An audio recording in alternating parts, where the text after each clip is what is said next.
To our venerable brethren, the archbishops and bishops of Bavaria, venerable brethren, health and apostolic benediction, urged on by the most sacred duty of our apostolic office, we have striven earnestly, and for a long time, as you yourselves know, that the affairs of the Catholic Church in Prussia should be somewhat improved, and having been restored to a position of dignity, they should flourish with their former and more than their former honor, which endeavors and labors of ours have, by God's aid and assistance, so far succeeded that we have appeased former strife, and are filled with hope that the liberty of the Catholic name may be enjoyed there fully and in peace. But now it is our desire to turn our thoughts and cares with great earnestness towards the Bavarians. Not indeed because we think that the state of religion is the same in Bavaria as it was in Prussia, but we will and desire that in that kingdom also, which glories in the profession of the Catholic faith received from its forefathers and ancestors, sundry inconveniences which militate against the liberty of the Catholic Church may be speedily abolished. That we may accomplish so salutary a desire, we wish to try every expedient which others may give, and to bring to bear upon it without delay the authority and aid we ourselves possess.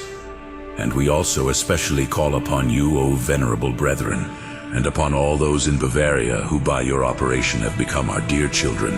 that in whatever may seem to appertain to the care and propagation of the faith and of religion in your country,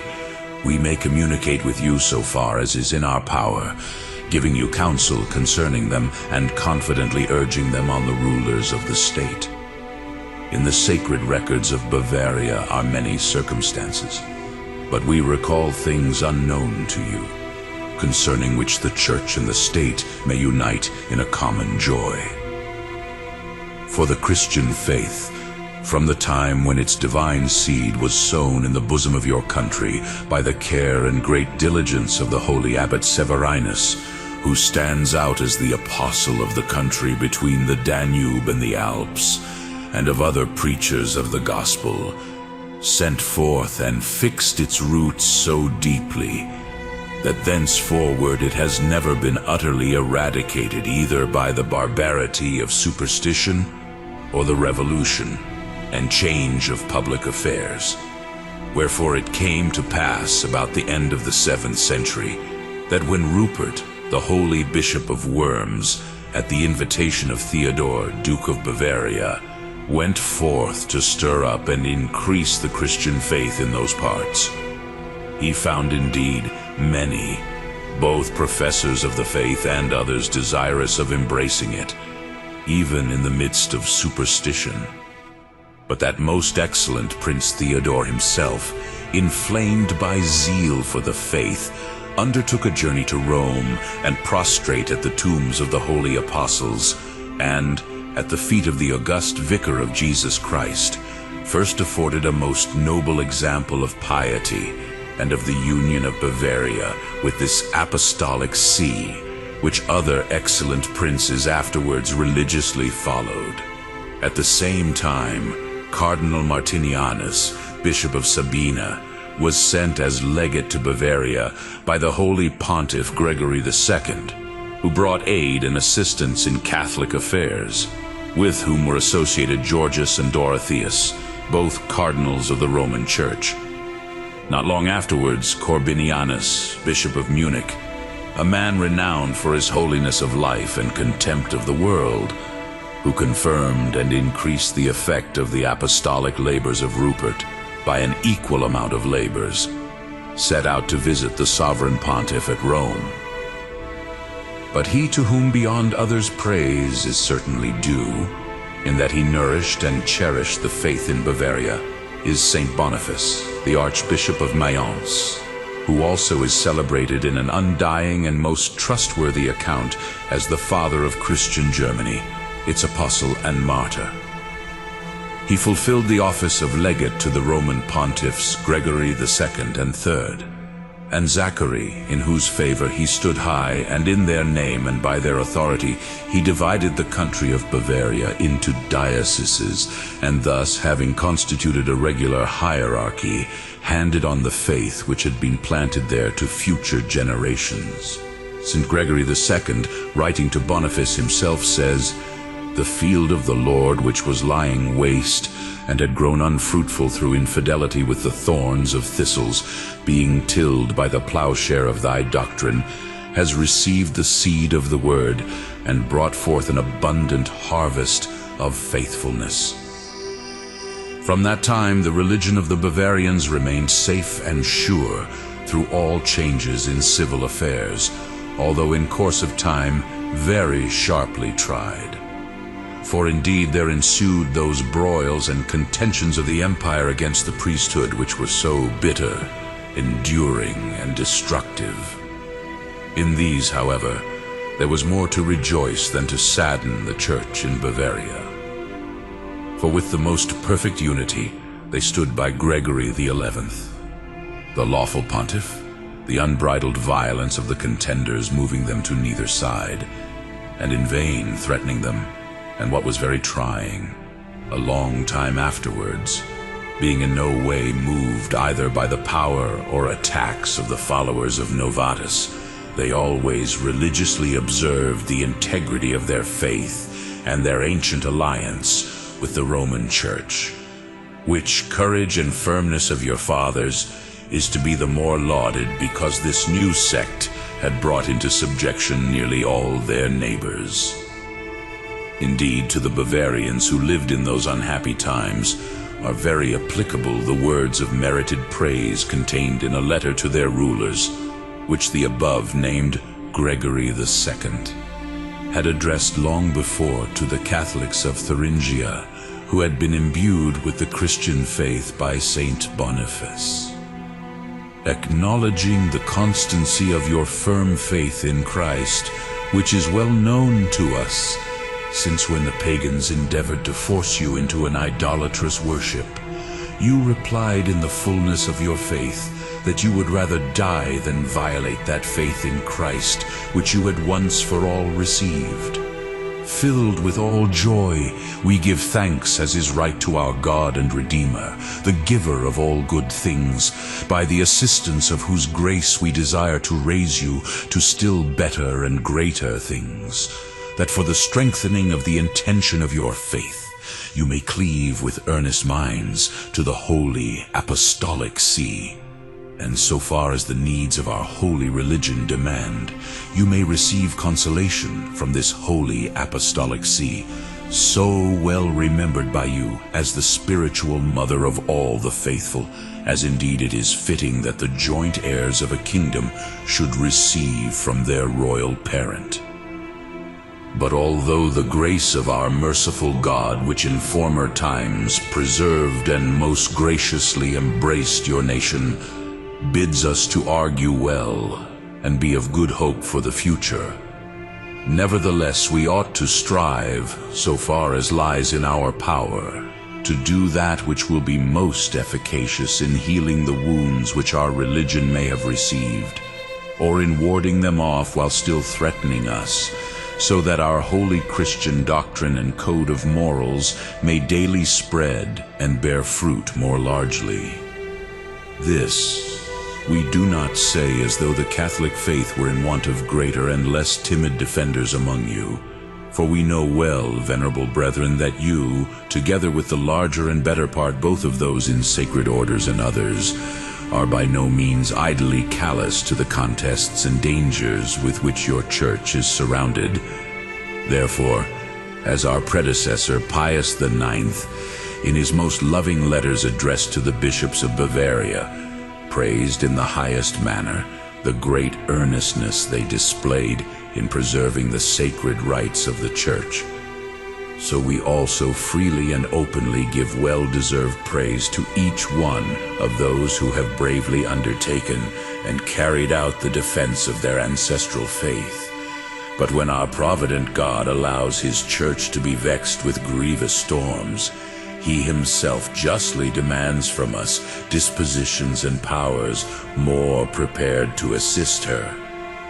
But you, O venerable brethren,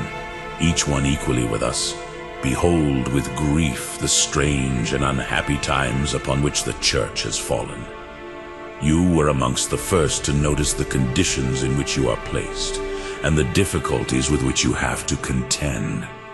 Wherefore you know by experience that your office has greater duties than formerly, and that to perform them well, you ought to strive very earnestly for watchfulness, diligence, strength, and Christian prudence. And firstly, we urge and exhort you concerning the preparation and welfare of the clergy.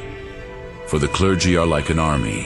which as they obey the laws and perform their duties, so that they may be of service to the Christian multitude under the authority of the bishops, will bring honor and stability to public affairs in proportion to their number and discipline. Wherefore, this has always been the first care of the Church, that she should choose and bring up to the priesthood those young men, whose dispositions and desires afford a hope that they will persevere in the ministry of the Church. And again, that the young men should have been educated from their early years in piety and religion, before evil habits have gained possession of them as young men. And for them she founded proper seats of training and seminaries, and laid down rules full of wisdom, especially in the Holy Council of Trent, so that this college of the ministers of God might be a perpetual seminary. In several places, indeed, certain laws are in force, which, if they do not stop, yet hinder the clergy in their training and discipline. We deem that it behooves us now, as at other times, openly to speak our mind on this matter, which is of the greatest possible interest, and to preserve the holy law of the Church inviolate by every means in our power. For indeed the Church as a body, which is by its nature perfect, has an inalienable right of ordering and instructing its own forces, hurtful to none, helpful to many in that kingdom of peace, which Jesus Christ founded upon earth for the salvation of the human race. The clergy, however, will fulfill the duties committed to their charge fully, and as a whole, when, by the care of the bishops, such a disposition of mind and intention has been brought about in the sacred seminaries as the dignity of the Christian priesthood and the natural change of times and manners require. They ought indeed to surpass others in the excellence of their teaching and, which is the chief thing, in great reputation for virtue, so that they may attract the minds of men to it and lead them to its observance. It is necessary that Christian wisdom, which abounds in a wonderful light, should shine before the eyes of all, so that the darkness of ignorance, which is the greatest enemy to religion, having been dispelled, the truth may shine forth far and wide, and happily reign. Nay, more, it behooves that those manifold errors be refuted and dispelled, which, taking their rise either in ignorance or wickedness or prejudiced opinions, perversely call away the minds of men from Catholic truth, and engender a certain hatred of it in their dispositions. This great duty, which is to exhort in sound doctrine and to convince the gainsayers, belongs to the order of priests, who hold it legitimately, imposed by Christ our Lord, when he sent them forth to teach all nations, by his divine power, going into the whole world, preach the gospel to every creature, equally plainly as the bishops, chosen in place of the apostles, are set over the Church of God. The priests are their assistants. If ever these duties have been fully and perfectly carried out, it was in the first ages of our religion, and in the following centuries during that great struggle with heathen tyranny, which raged for so long a time,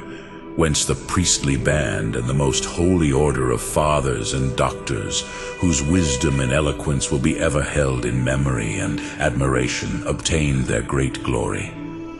For indeed Christian doctrine, deeply treated of by them, fully explained and most valiantly maintained, by that means spread forth the more its truth and divine excellence. On the other hand, appeared the doctrine of the heathens, confuted and despised even by the unlearned, as having no consistency, full of absurdities, useless. But in vain did the adversaries try to arrest and stop that course of Catholic wisdom. In vain did they seek objections from the schools of Greek philosophy, especially from those of Plato and Aristotle, with high-sounding words indeed.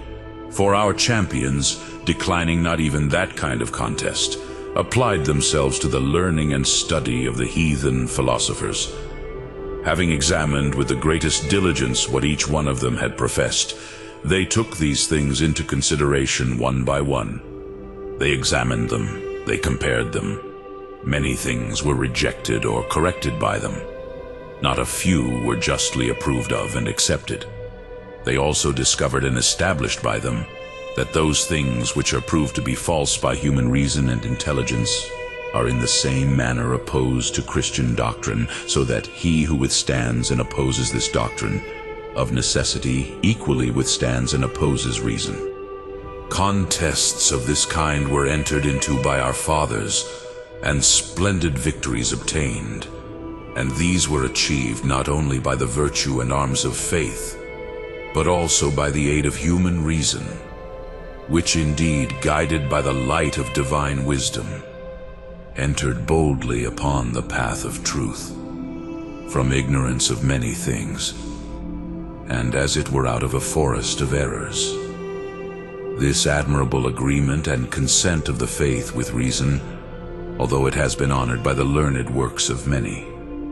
yet as it were built up in one edifice and shown at one view, shines forth especially in that work of Saint Augustine, De Civitate Dei, and equally in the Summa of Saint Thomas Aquinas, in which books indeed are contained whatever things were deeply thought out and considered by wise men, and in them we may seek for the beginnings and fount of that eminent school of learning called Christian theology. The memory of such illustrious examples should be remembered and cherished by the clergy, since in many ways ancient weapons are being sharpened by our adversaries, and nearly the same old battles are to be refought. Thus only the heathen formerly objected to the Christian religion that they should not be led away from the ancient and accustomed rites of their divinities, but now the most iniquitous endeavor of wicked men contend that they should eradicate from Christian people all divine and most necessary teaching connected with our holy faith, and that they may use them worse than the heathen, and may involve them in the greatest misery, namely, the subversion and contempt of all faith and religion, of which impure plague than which none is more detestable. Those were the founders who attributed to man that by the light of nature each one could know and judge concerning doctrine divinely revealed by virtue of his own reason and judgment, and that there was no necessity to submit to the authority of the Church and the Roman Pontiff, whose sole right it is, by divine command and appointment, to be the guardian of that doctrine, to hand it on, and to judge truly concerning it. Thence the way easily opened, though to them it lay open most miserably, for denying and discarding all things in the powers of man, then insolently denying that there was any authority which emanated from God, or even that there was a God, they at length lapsed into absurd theories of idealism and materialism. But this prostitution of the highest things, those who are named rationalists or naturalists do not hesitate to call by the false name of scientific and social progress, which in truth is nothing less than the destruction and ruin of both. Thus, indeed, venerable brethren, you may know and see why and in what way the younger members of the Church ought to be instructed in higher doctrines, that they perform their duties with ease and utility at the present time. That these may be thoroughly grounded and accomplished in the study of humanities, they should not enter upon the study of sacred theology before having undergone a preparation in philosophy. We mean that deep and real philosophy, the investigator of the loftiest problems, the best patron of truth, by virtue of which they themselves will not be tossed about nor carried away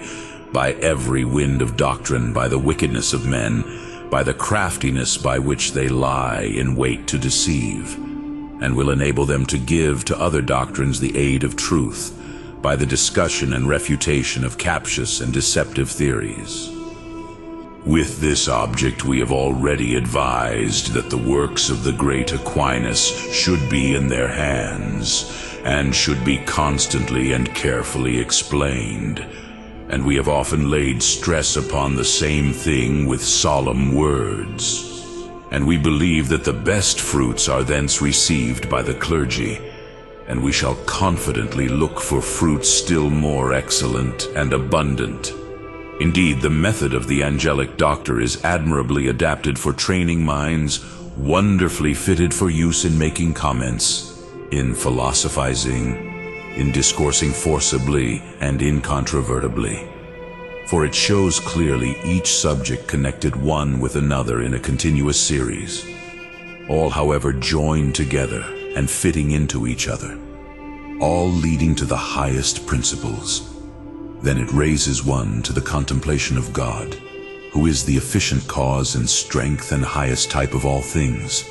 to whom finally all philosophy and man himself, such as he is, ought to be referred. Thus truly the knowledge of things are held together, as they are admirably shown. So also are they most firmly established by St. Thomas, by conflict with which knowledge, as the ancient sects of errors have entirely disappeared, so the new, unlike them rather in name and kind than in fact, as soon as they have put forth their heads fall, laid low by the same blows, as indeed many of our writers have shown. Truly human reason desires to penetrate freely into the hidden and secret knowledge of things, nor can it do otherwise. But with Aquinas for our author and master, it does this more quickly and freely because it does it safely without any danger of passing over the boundaries of truth. For neither can you rightly call that liberty which gathers and scatters opinions according to its own will and pleasure. Nay, rather it is to be reputed the vilest license, lying and false science, a disgrace and slavery of the mind. He indeed is the true doctor who walks within the confines of truth, who not only never differs from God, the head and fount of all truth, but is always strictly in accordance with him and always follows him when disclosing his secrets in any manner, who no less piously listens to the Roman pontiff when speaking, reverses in him the divine authority, and fully holds that submission to the Roman pontiff is necessary to salvation. In his school, therefore, let the cleric be brought up and exercised both in philosophy and theology, for he will then be learned and strong as the mightiest to fight the sacred combats. But it is scarcely possible to express how great is the utility of the light of doctrine which shines from the clergy and is poured among the different orders of Christian people, if indeed it shines as it were from a beacon of virtue.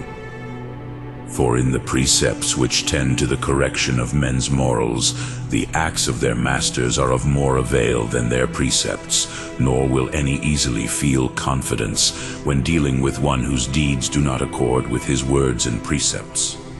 We turn our eyes and minds to Jesus Christ, who, as he is the truth, has taught us what we ought to believe, as he is the life and way, has offered himself to us a perfect example how we should lead a good life and eagerly seek after our final good. He himself desired his disciples to be ordered and perfected after his own pattern. So let your light shine, that is in doctrine before men, that they may see your good works, not differing from the principles of your doctrine, and glorify your Father who is in heaven, having combined together the doctrine and excellence of the gospel which he committed to them to preach. It is right that those precepts should be divine, by which the life of priests is ordered and directed. Above all, it is necessary that they persuade themselves and have it almost written in their minds that they are now no longer in the companionship of God, and though passing their time in the communion of the world, still live the life of Christ our Lord, who, if they really live by him and in him, will in no way seek those things which are their own, but will be entirely taken up with those things which belong to Jesus Christ. Nor will they receive the empty favor of men, but will seek after the solid favor of God.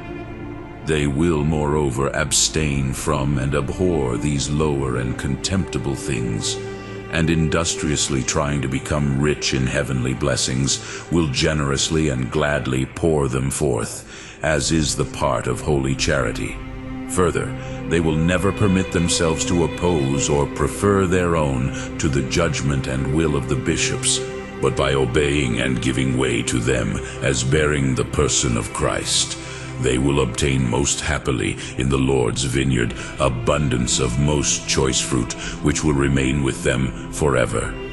But whosoever severs himself in thought or will from his shepherd, and from the chief of shepherds, the Roman pontiff,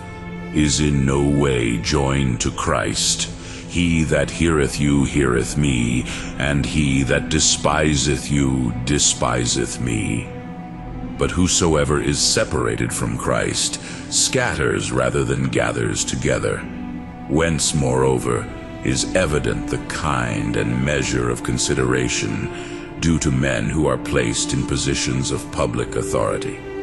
For it is by no means intended that anyone should desire to deny or derogate from their rights. Rather, those are to be diligently observed by other citizens, and especially carefully by priests. Render to Caesar the things which are Caesar's. For those functions are most noble and honorable, which God the highest Lord and ruler has imposed upon men who are princes, that by counsel, reason, and all care of justice they should govern, preserve, and increase the state. Wherefore let the clergy carefully attend to and perform every duty as citizens, not after the manner of one who is servile, but of one who holds them in reverence, on account of religion, not on account of fear, at the same time with due observance, maintaining their own dignity, being both citizens and priests of God. But if it should happen that the civil power should invade the rights of God and of his church, then let a marked example be set by priests, as every Christian man ought to persevere in the path of duty during times of religious trouble. Let him bear many things in silence, with unstained virtue. Let him be cautious in bearing evil deeds, nor let him ever assent or consent to the wicked in any matter. But if it be a question of choice which he should do, whether the laws of God were to be broken or men pleased, let him freely use that memorable and most dignified answer of the apostles: we ought to obey God rather than men. To this, as it were, foreshadowed type of educating young men destined to sacred ends, it is our desire and right that we should add what appertains to youth in general.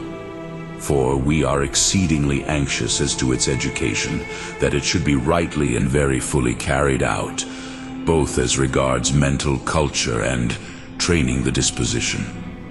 The Church has always cherished the age of youth in her maternal embrace. For its guardianship she has most lovingly undertaken many labors and prepared many aids for it, among which is the foundation of many orders of religious men, which might train young people in science and learning, and might especially inculcate Christian wisdom and virtue.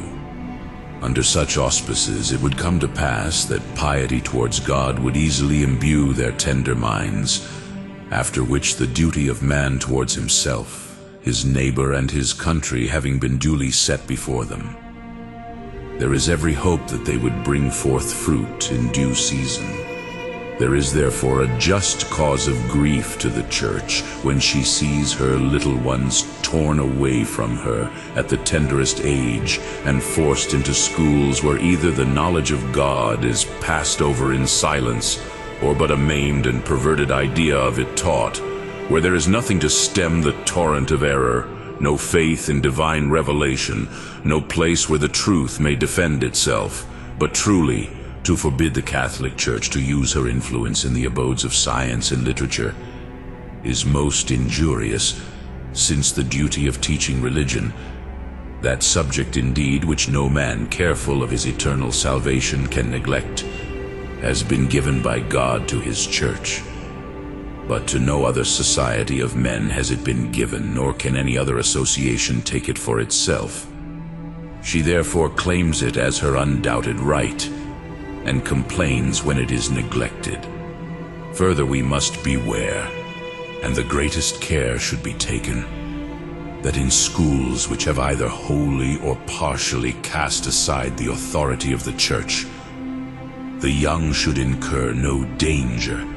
nor receive any injury to their Catholic faith or good morals, in which indeed the skill of the clergy and other good men will be of great avail, both if they exert themselves that the knowledge of religion should not only not be driven out of those schools where it exists, but should occupy its due place and be taught by competent teachers of known ability. And if also they could find and put into operation any other safeguards, by which that knowledge may be imparted to their scholars incorrupt and satisfactorily, the counsel and cooperation of the heads of families will also be of use, wherefore there is need of warning and exhorting them as far as lies in our power most earnestly, that they should consider what great and holy duties God has imposed upon them with respect to the education of their children, that they may know their religion and be of good behavior, serving God religiously, but that they themselves act wrongly if they commit their children at a docile and guileless age to the care of questionable teachers. In these duties, which devolve upon them with the procreation of their children, let the heads of families know that there are the same rights inherent both by nature and justice, and that they ate of such a kind that no one can free himself from them, since it is impossible by any human power to be dispensed from those duties which man owes to God. Let then parents consider well that they have a great responsibility to bear in the education of their children, and a still greater one in bringing them up to look for a better and more perfect life, that of the soul, which when they are themselves unable to superintend, it is their part to procure the aid of others, so that their children may hear and receive that knowledge of religion which is necessary for every man from approved teachers. Now indeed, there is not infrequently a most excellent example of piety and munificence, in that where there are no public schools open except those which are called neutral, Catholics have opened certain establishments of their own at great labor and expense, and maintain them with an equal zeal. It is greatly to be wished that these excellent and safe refuges of youth should be established more and more, where the necessities of circumstances or places require. Nor must we pass over in silence the fact that the Christian education of youth redounds greatly to the advantage of the state itself. Indeed, numberless and very great losses are to be feared for that state in which the method and discipline of education is devoid of religion, or, what is worse, is opposed to it. For immediately that supreme and divine rule is laid aside and despised, by whose admonition we are commanded to reverence the authority of God, and in reliance upon the same God, to hold all his teachings with the most assured faith. There is a tendency of human science to fall into most grievous errors, especially those of materialism and rationalism. Hence it follows that each man is allowed to follow his own judgment and inclination as to what he understands, and still more as to what he does, and forthwith the public authority of those in power is weakened and destroyed. For it would be wonderful indeed if these obeyed and endured the rule of man, who entertain the baneful opinion that they are in no way bound by the governance and rule of God. For once destroy the foundations on which all authority rests, and the bond of human society is loosened and destroyed, there will be no state. A tyranny full of violence and cunning will take possession of all things. But surely can any state, by reliance upon its own powers, ward off so great a calamity? Can any state do so while refusing the aid of the Church? Can any state do so when absolutely opposing the Church? The matter stands open and clear to every prudent person. Prudence in affairs of state itself demands that their part in teaching and educating the young should be left to the bishops and clergy. And great care should be taken that the most noble duty of instructing others should not be left in the hands of those who are either careless and lax in their religion or openly averse to the Church. What, however, would be still more intolerable would be that men of this character should be selected as professors of religious knowledge, which is the most important of all. It is likewise a matter of extreme importance, venerable brethren, that you should warn and guard your flocks against the dangers arising from the contagion of Freemasonry. We have in a special encyclical letter shown how full of evil and danger to the state is this sect of darkness, and we have pointed out means to contract and destroy its influence. The faithful can never be sufficiently warned against this wicked faction, for although from the very beginning it conceived a deep hatred against the Catholic Church, and has ever since increased and inflamed it, its enmity is not always openly displayed, but more often exercises itself in an underhand and hypocritical way, especially among the young, who, inexperienced and wanting in wisdom, are sadly ensnared by its deceits, often concealed by appearances of piety and charity. As to being cautious in regard to those outside the Catholic faith, keep to what the Church prescribes, so that intercourse with them or the depravity of their doctrines may not become a source of danger to a Christian people. We know and regret as you do that our power to ward off such dangers does not equal our zeal and our desire to do so. Nevertheless, we do not think it useless to excite your pastoral solicitude and to stimulate at the same time the activity of Catholics, so that our united efforts may turn aside, or at least lessen obstacles set in the way of our common desires. And we exhort you in the words of our predecessor Leo the Great: be full of pious zeal for religion, and let the anxiety of all the faithful be aroused against the most cruel enemies of souls. Therefore, throwing off their torpid neglect, let all good persons embrace the cause of religion and of the Church as their own, and let them fight faithfully and constantly on her behalf.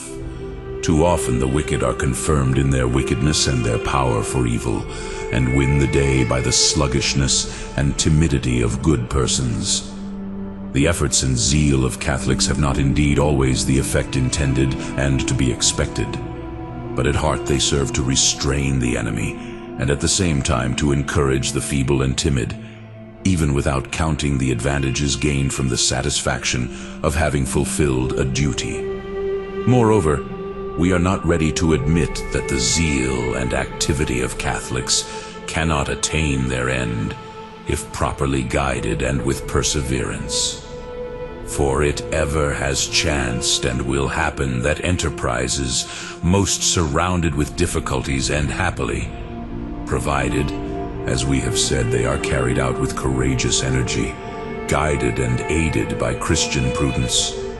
And indeed truth, naturally desired by all men, will sooner or later win men's minds. Truth may be tried and oppressed by intellectual troubles and diseases, but it can never be destroyed. All that has gone before seems to apply in a special way to Bavaria, for by God's grace, Since it ranks among Catholic kingdoms, it must keep and nourish, rather than accept, that divine faith which it received from its forefather. Moreover, they who in the people's name make laws to govern the kingdom are mostly Catholics, as are also many of its citizens and inhabitants, and therefore we doubt not they will aid with their utmost strength the Church, their mother, in her many trials. If all unite their efforts as energetically and actively as they ought, there will, by God's grace, be reason to rejoice at the happy results of their zeal. We recommend to all such union, for as there is nothing so baneful as discord, there is concord of spirit, when in united force they are brought to bear for some common purpose. Effectively, the laws give Catholics an easy way of seeking to amend the condition and order of the state, and to desire and will a constitution which, if not favorable and well-intentioned towards the Church, shall at least, as justice requires, be not harshly hostile. It would be unjust to accuse or blame anyone amongst us who has recourse to such means, for those means used by the enemies of Catholicity to obtain and to extort, as it were, from rulers laws inimical to civil and religious freedom, may surely be used by Catholics in an honorable manner for the interests of religion and in defense of the property, privileges, and right divinely granted to the Catholic Church. And that ought to be respected with all honor by rulers and subjects alike. Of the rights of the Church that it is our duty everywhere and always to maintain and defend against all injustice, the first is certainly that of enjoying the full freedom of action she may need in working for the salvation of souls. This is a divine liberty, having as its author the only Son of God, who by shedding of blood gave birth to the Church, who established it until the end time, and chose himself to be its head. This liberty is so essential to the Church, a perfect and divine institution, that they who attack this liberty at the same time offend against God and their duty. For as we have elsewhere more than once shown, God established his Church to protect and distribute what is of supreme good to souls, by their nature superior to all others, and to bring men by means of faith and grace to a new life in Jesus Christ, a life that ensures eternal salvation. Since the character and rights of any society are fixed by its reason for existing, and by the end it aims at, in accordance with the terms of its existence, and conformably with its object, it naturally follows that the Church is a society as distinct from civil society, as their reason for existence and ends are different. It follows that she is an indispensable society for all mankind, since all are called a Christian life, and so they who refuse to enter it or leave it are separated forever from life eternal. And it is a society eminently independent, and above all others, because of the excellence of the heavenly and immortal blessings towards which it tends. But an essentially free institution requires, as all may see, freedom to use the means necessary for its operations. The Church therefore needs, as proper and necessary means, the power of handing down Christian doctrine, of giving the sacraments, of exercising divine worship, of regulating and ruling all ecclesiastical discipline, with which gifts and offices God willed that his Church should be invested and strengthened, and by an admirable providence willed too that she alone should possess. To her alone has he given in charge all he has revealed to men, and established as sole interpreter, judge, and mistress, most wise and infallible of the truth, whose precepts states as well as individuals must hear and accept. It is equally certain that he has given the Church full freedom to judge and decide as to the things that may best suit her ends. Wherefore it is unjustly that the civil powers take offense at the freedom of the Church, since the principle of civil and religious power is one and the same, namely God, Therefore there can be no discord between them, nor mutual obstacles nor encroachments, for God cannot be at variance with himself, and there cannot be conflict between his works. Rather, there is between them a marvelous harmony of causes and effects.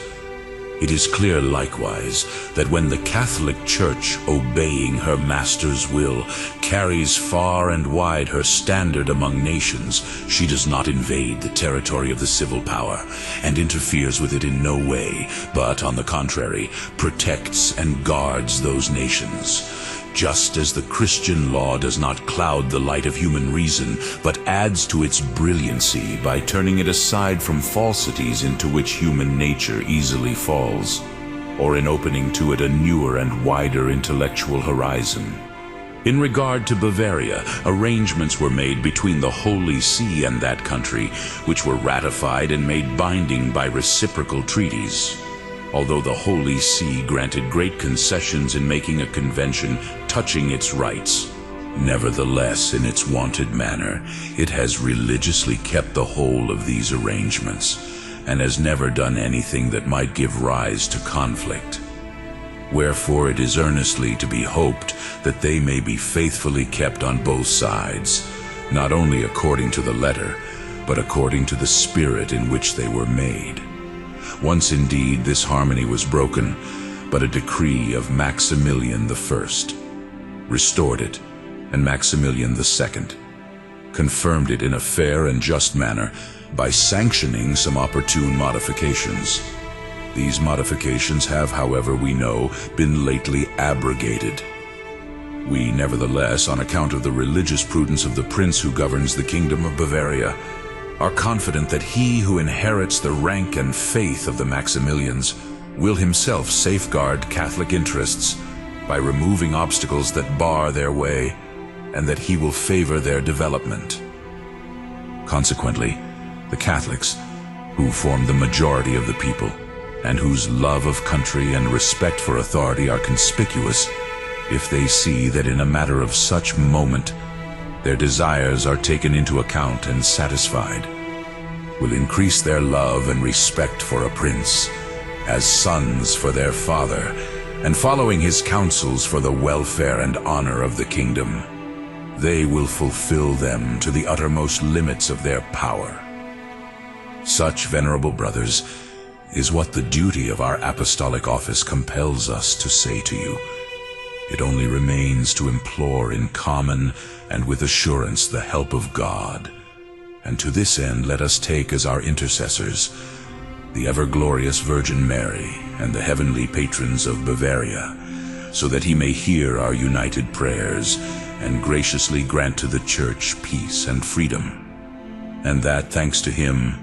Bavaria may enjoy glory and prosperity daily increasing. As a promise of these heavenly favors, and in witness of our special goodwill, we earnestly bestow on you, venerable brothers, to you, the clergy and people confided to your care, the apostolic blessing. Given at Rome, at St. Peter's, the 22nd day of December, in the year 1887, the 10th of our pontificate.